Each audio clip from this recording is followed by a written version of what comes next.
परमेश्वर गुरु साक्षात् परब्रह्मा तस्मै श्री गुरुवे नमः। वृषभध्वजाय विद्महे कृणीहस्ताय धीमहि तन्नो गुरु प्रचोदयात्। काञ्चीवासाय विद्महे शान्तरूपाय धीमहि तन्नो चन्द्रशेखरेन्द्र प्रचोदयात्। हर हर शंकर जय जय शंकर, हर हर शंकर जय जय शंकर. ஆன்மீக அன்பர்கள் எல்லாருக்கும் என்னோட நமஸ்காரம். இன்னைக்கு வியாழக்கிழமை, குருவுக்கு உகந்த நாள். கடந்த பல வாரங்களாக ஒவ்வொரு வியாழக்கிழமையும் நம்முடைய பிரத்யக்ஷ தெய்வம் பூஜ்ய ஸ்ரீ காஞ்சி மகாஸ்வாமிகள் நடத்திட்டு வர அற்புதங்கள், மிகச்சிறந்த நிகழ்வுகளை ஒரு சிறு கதை வடிவில் உங்களுக்கெல்லாம் சொல்லிட்டு வரேன். ஏன்னா நம்மளுடைய அடுத்த ஜெனரேஷனுக்கும் நம்ம பெரியவாளை பற்றி தெரியணும் அப்படிங்கிறதுல எனக்கு ஒரு சிறிய ஆசை. அந்த வகையில் பல வருஷத்துக்கு முன்னால் மெட்ராஸில் நடந்த ஒரு சிறு அற்புதத்தை தான் உங்கள்கிட்ட இன்றைக்கி பகிர்ந்துக்கலான் இருக்கேன். பார்க்கலாமா? அதாவது காஞ்சி நம்ம தெய்வம் மகாபெரிவாளை பற்றி உங்களுக்கு சொல்லணுங்கிற அவசியம் கிடையாது. ஏன்னா பெரியவாதான் தெய்வம், தெய்வம்தான் பெரியவா. அதில் எந்த ஒரு சந்தேகமுமே கிடையாது. நம்ம ஸ்ரீமடம் எங்கே முகாமிட்டிருந்தாலும் சரி, மகாராஷ்டிராவாக இருந்தாலும் சரி, அஸ்ஸாமாக இருந்தாலும் சரி,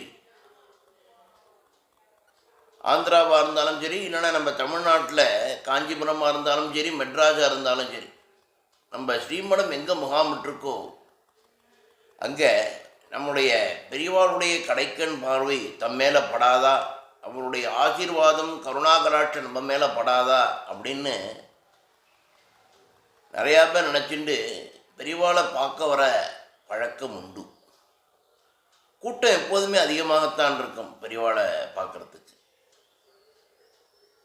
ஏன்னா அவர் ஒரு நடமாடும் தெய்வம்.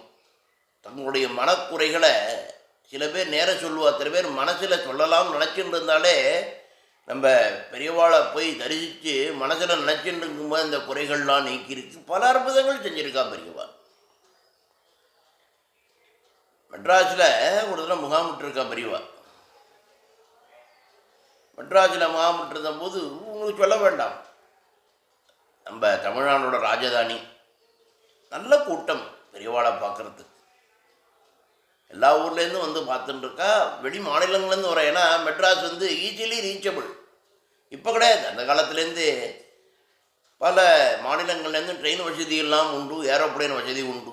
அதனால் பெரியவாளை பார்க்குறதுக்கு மிகப்பெரிய செல்வந்தங்கள்லேருந்து அன்றாடம் உழைப்பாளிகள் வர வந்து பார்த்துட்டுருக்க. இந்த மாதிரி சமயத்தில் மெட்ராஸிலே பார்த்தோன்னா மயிலாப்பூரில் சுப்பிரமணியர் பர்வதம் அப்படின்னு ஒரு ஹஸ்பண்ட் ஒய்ஃப் கனபாடிகள். சுப்பிரமணியர் நல்ல ஒரு வேத வித்து.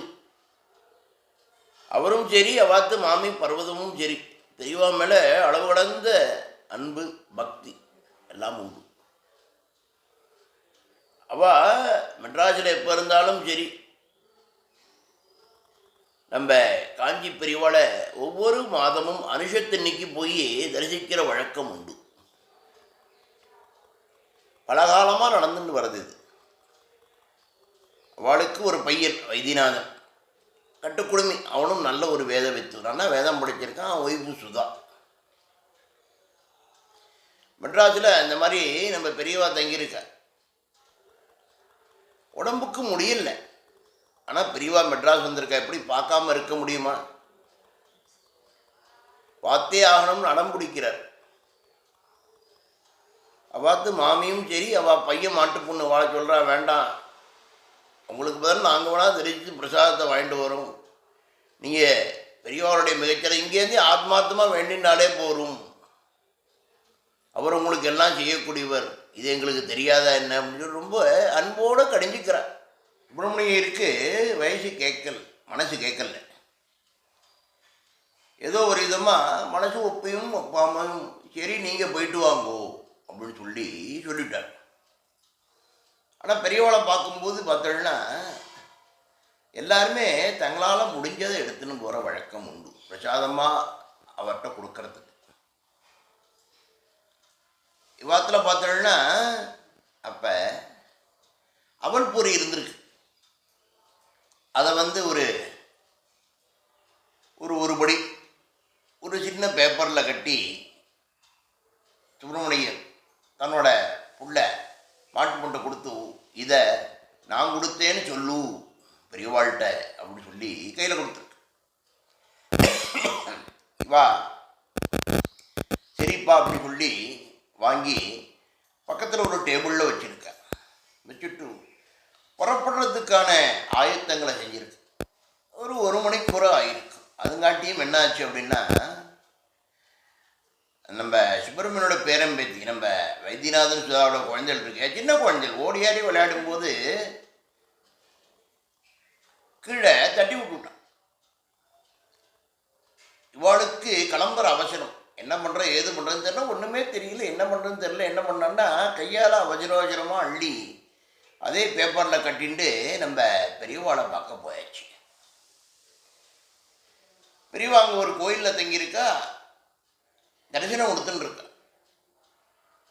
வழக்கமாக கொடுக்குற இடத்துலேருந்து அன்னைக்கின்னு பார்த்தோன்னா பெரியவா என்ன பண்ணியிருக்கான்னா, அங்கே உள்ள விநாயகர் சன்னதி முன்னால் உட்காந்துட்டு தரிசனம் கொடுக்குறா எல்லாருக்கும்.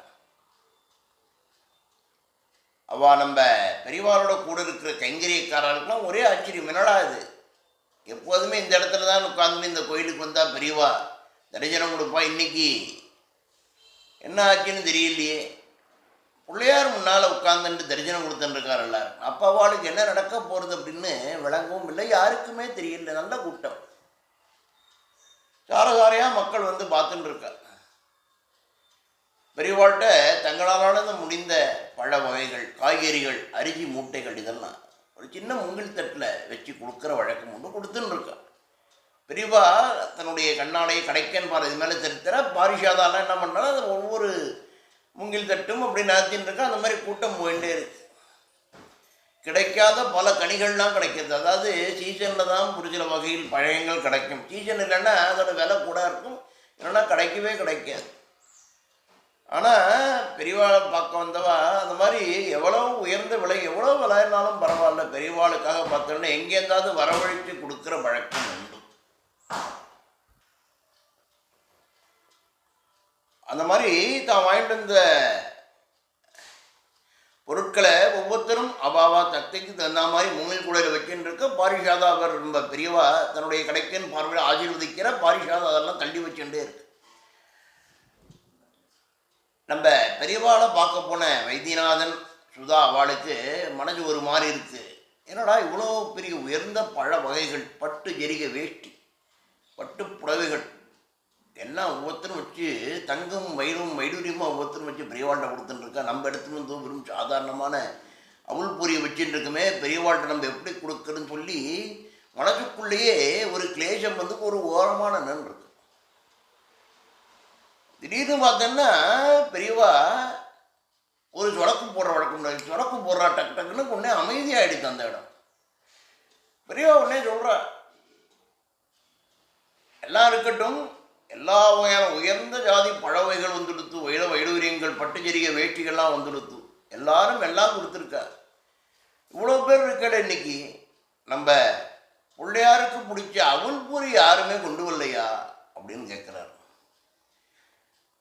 எல்லாருக்கும் தூக்கி வாரி போடுது. என்னன்னா நம்ம இவ்வளோ பெரிய பொருட்களை கொண்டு வந்திருக்கோம் பெரியவாள்கிட்ட சமர்ப்பிச்சிருக்கோம், இது தெரியாமல் போயிடுது, அவள் பொறி நம்ம கொஞ்சம் வாங்கி வந்திருக்கலாமே, எல்லாம் குச்சுன்னு ஒருத்தருக்கு ஒருத்தர் பேசிக்காங்க. இவளுக்கு ஒரே ஆச்சரியம், யார் வைத்தியநாதன் அன்று சுதாக்கு ஒரே ஆச்சரியம், என்னடா நம்ம ஒருத்தர் தான் கொண்டு வந்திருக்கோம் போல இருக்கு அப்படின்னு சொல்லி. பெரியவா எங்கள்கிட்ட இருக்குது அப்படிங்கிறார். ஒரு வாரமாக நின்று இருந்தோம். பெரியவா சொடக்கம் போட்டு வழிபட சொல்ல அவள் 2 பேரும் முன்னால் வர. பெரியவாளோட அந்த மூங்கில் தட்டில் அந்த அவுள் புரிய வைக்கிறார். பெரியவா தன்னோட கையால் அந்த தட்டை ஸ்பரிசிக்கிறார். ஸ்பரிச்சிட்டு தன்னோட கையால் ஒரு பிடி அது அவள் பொறி எடுக்கிறார். ஓரளவு மண்ணும் தூசியுமாக கலந்துருக்குது. பெரியவா அதை பற்றியெல்லாம் ஒன்றும் கண்டுக்கலை. ஏன்னா தன்னுடைய ஆத்மார்த்த பக்தர் கொடுத்தது. நார்மலாக பார்த்தோன்னா அம்மாக்கள்லாம் பார்த்தோன்னா சின்ன கொஞ்சம் மண்ணில் விளையாடிட்டு இருக்கும், அந்த கையிலே தானும் சாப்பிடும். சாப்பிட்டு இருக்கும்போது அதே எச்சல் ஒழுகும், அதே மண் கையால் அம்மா வாயிலையும் மூஞ்சியில் தடமும், அம்மா வாயில் ஊட்டுறா மாதிரிலாம் பாவலா பண்ணும். அம்மாக்கள் அதை ரொம்ப ரசிக்கிற வழக்கம் உண்டு. அடிக்க மாட்டாங்க குழந்தைகளை. அந்த மாதிரி தான் அந்த இடத்துல பெரியவா அம்மா மாதிரி தன்னுடைய உண்மையான பக்தர் கொடுத்ததை ஸ்மரித்ததும் அங்கே உள்ளவர் கஜைவா 2 பேருக்கும் ஒரே ஆச்சரியம். சுதாக்கும் வைத்தியநாதன் இருக்கும். நமஸ்காரம் பண்ணுறார், பரஸ்பர சேமம் விசாரிக்கிறார். பெரிய நம்ம சுப்பிரமணிய கடமாடிகளை பற்றி சேமம் விசாரிச்சுட்டு பிரசாதத்தை கொடுத்தா இன்னொரு ஆச்சரியம் வரும். அவ்வளோ பெரிய கூட்டத்தில் அன்னைக்குன்னு பார்த்து எல்லாம் எடுத்துன்னு வந்திருக்கா. இருந்தாலும் அந்த அவுள்பூரிங்கிறது யாருமே எடுத்துன்னு வரல. இந்த அவுள்பூரி அன்னைக்கு நம்ம பெரியவாளுக்கு தன்னுடைய உண்மையான பக்தர் கொடுத்துருக்கார் அப்படிங்கிறது எப்படி தெரிஞ்சது? இன்னொரு ஆச்சரியம் பெற்றாடா. பெரியவா இதே மாதிரி பல அற்புதங்களை நிகழ்த்தியிருக்கார். நம்ம பெரியவா சாட்சாத் ஒரு நடமாடும் தெய்வம். தெய்வம்தான் பெரியவா, பெரியவா தான் தெய்வம். இதில் யாருக்கும் எந்த ஒரு சந்தேகமே இருக்கணும்னு ஒரு அவசியமே கிடையாது. நம்மளை அவற்றை ஒப்படைச்சிடணும். ஒப்படைச்சிட்டா போதும், அவரை பார்த்து பாருங்க. இந்த மாதிரி பல அற்புதங்கள் நடத்தியிருக்கார் நம்ம பெரியவா. மீண்டும் ஒரு அற்புதம் அடுத்த வியாழக்கிழமை உங்களோட பகிர்ந்துக்கிறேன். ஹரஹர சங்கர ஜெய ஜெய சங்கர, ஹரஹர சங்கர ஜெய ஜெய சங்கர.